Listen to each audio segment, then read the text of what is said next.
Sobre o neutrófilo especificamente falando, né?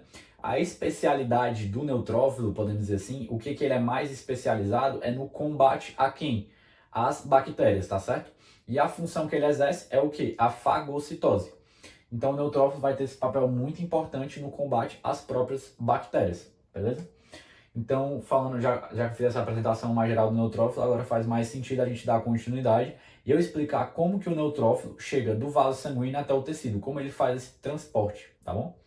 Então, eu citei ali por cima, quando eu estava comentando dessa citocina aqui, o TNF-alfa, que é uma citocina que, se a gente fosse resumir em duas palavras, a função dessa citocina seria chamar neutrófilo. Mas agora eu queria comentar com vocês como é que ele chama esse neutrófilo. Então vamos lá. Ele vai influenciar o TNF-alfa, o macrófago em si de maneira geral, na produção e expressão ali das quimiocinas.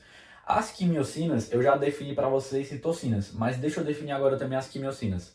As quimiocinas são moléculas responsáveis por realizar quimiotaxia, ou seja, tem um exemplo muito bom no e-book da professora Silvia, que eu falei como referência, que é como, digamos que eu sou um neutrófilo, eu cheguei em casa e eu tô com muita fome.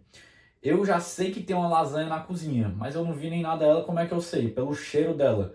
Então, as quimiocinas seriam essas substâncias ali que estão na lasanha, que fazem eu sentir o cheiro e me atrair para ir até elas. Esse é o sentido. Essa é a questão da quimiotaxia. Essa atração química que é realizada em cima dos neutrófilos, para atrair eles para aquele local onde as quimiocinas estão, que nesse caso é onde? No tecido inflamado. Quais são as principais quimiocinas, né? Se a gente fosse citar aqui. Já já eu vou chegar nesse antes e depois aqui explicar esse processo, tá, pessoal? Mas eu queria só comentar com vocês primeiro essas quimiocinas. As principais quimiocinas para vocês guardarem são três. É um trio IL-8, C3A, C5A, tá? Então, essas aqui são as principais quimiocinas, que vão realizar o quê? Como eu já disse, quimiotaxia, tá bom? Então vamos pensar o seguinte, a gente está aqui naquele ponto da minha mão, certo? Aí beleza, teve essa lesão, aqui estava antes da lesão, então aqui é antes da lesão, antes da entrada do patógeno por aqui, e aqui é depois da lesão, depois da entrada do patógeno. Antes estava ali no tecido o quê? Bem aqui no tecido, o macrófago e o mastócito, que são as duas células que eu queria trabalhar com vocês nessa aula aqui com mais ênfase. Eles estão ali meio que vigilantes, mas não estão ativados, estão inativados. Se o macrófago não está ativado, entendam, se ele não está ativado, ele não vai estar secretando citocinas, ok? E se o mastócito não está ativado, ele não vai estar degranulando, que seria justamente o nome bonito que a gente dá para liberar os grânulos que estão dentro dele, que são essas bolinhas azuis. Mas o que aconteceu? Ocorreu a lesão nesse meio tempo. Com a lesão a gente teve o quê? Pumps e dumps na região, como eu já estava trabalhando antes com vocês, que eu não vou entrar nos detalhes que eu já entrei, que vão se ligar a diferentes receptores aqui do macrófago. E vão estimular o macrófago, dependendo que estiver um antígeno fagocitar, mas o que eu queria focar nesse processo aqui é outro papel muito importante do macrófago, a liberação de citocinas.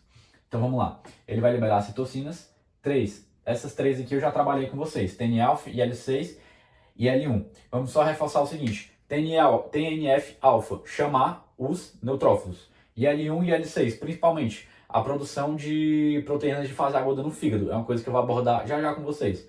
Mas vamos focar aqui agora só mais esse papel aqui do TNF-alfa, tá? Nessa situação aqui da migração neutrofílica. Então o TNF-alfa vai induzir também essa questão das quimiocinas, essas três aqui principais, que vão exercer a quimiotaxia, como eu já expliquei. Então agora vamos entrar aqui no processo de fato, tá? Com o mastócito, que eu acabei não citando com vocês, peraí só um instante, pegar aqui o outro pincel. O mastócito aqui, como vocês veem, ele também sofreu o processo de degranulação, liberando aqui esse granulozinho, que é a histamina. Ele também libera heparina também, mas eu vou focar aqui na histamina, tá? Vocês lembrarem, eu já abordei com vocês a função da histamina, mas eu vou reforçar mesmo assim.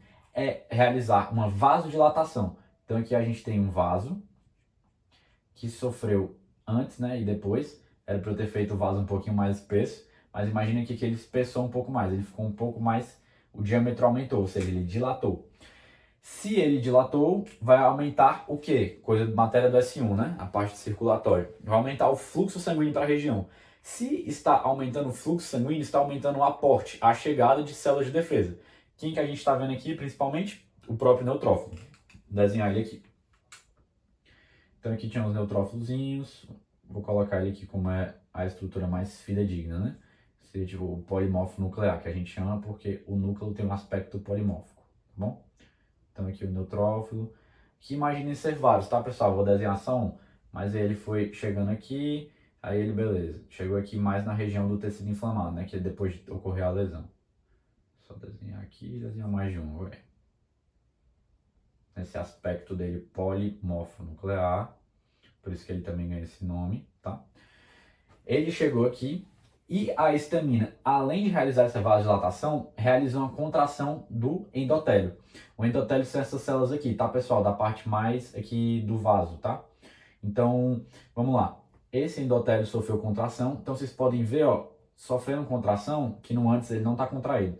Quando ele sofreu contração, ele abriu a possibilidade de passagem aqui para o nosso amigo neutrófilo entrar. Mas antes do neutrófilo entrar, vai ocorrer 4 etapas da migração neutrofílica, que são centrais aqui pra gente, tá bom? Como aqui o antes já passou, acho que já ficou claro para vocês, eu vou só apagar aqui, tá? Que ocorreu todo esse processo que eu já descrevi, pra gente ganhar um pouquinho de espaço. Vão ocorrer as 4 etapas centrais da migração neutrofílica. Primeiro, marginação dos neutrófilos. Por quê? Porque eles vão, seguindo aqui o sentido da seta, se aproximar da margem. Vão ficar mais perto da margem. Aqui eles já estão mais próximos. Então entendam aqui que é a primeira etapa, a marginação.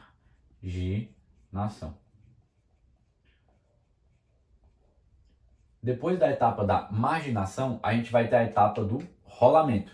O que seria o rolamento? Vamos lá. Aqui na membrana endotelial, aqui nas células endoteliais, vão começar a ser expressas 2 moléculas centrais aqui nesse processo que a gente está conversando, que é a migração. Quais são essas moléculas? Aqui vai ser E-selectina.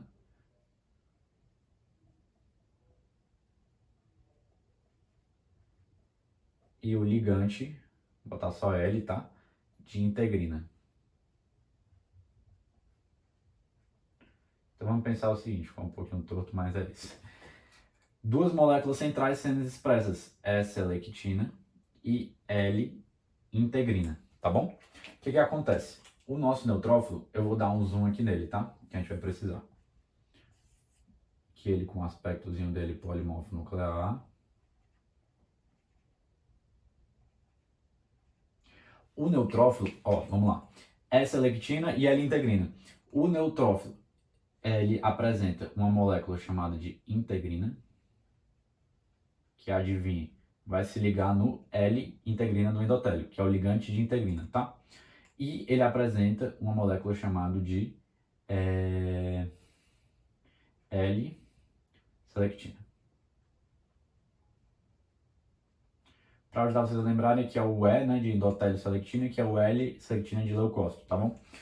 E essa L-selectina vai se ligar justamente com a E-selectina daqui. E a integrina vai se ligar justamente com o ligante de integrina daqui, tá bom? O que acontece? Na etapa que a gente conhece, acho que já ficou claro depois que eu dei esse zoom, que o neutrófilo apresenta essas moléculas, que vão se ligar com essas outras moléculas.